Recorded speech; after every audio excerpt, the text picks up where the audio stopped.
In a nondescript office building downtown, where fluorescent lights flickered and the hum of computers filled the air, there existed a legend whispered among the weary employees the office had a life of its own after hours. One evening, after the last employee had left for the day, Claire, a dedicated accountant, found herself working late to meet an urgent deadline.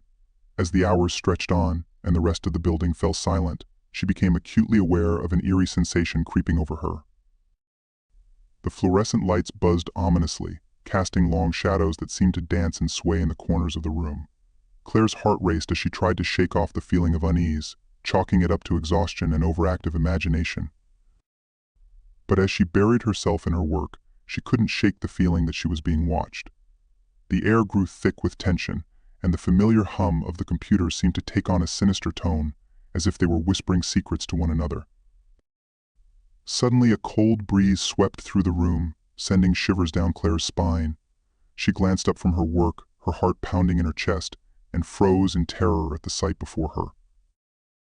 The office had come alive with a ghostly presence, as shadowy figures emerged from the darkness, their hollow eyes fixed on Claire with an intensity that sent chills down her spine. Desperate to escape, she made a mad dash for the door, but to her horror, it refused to budge.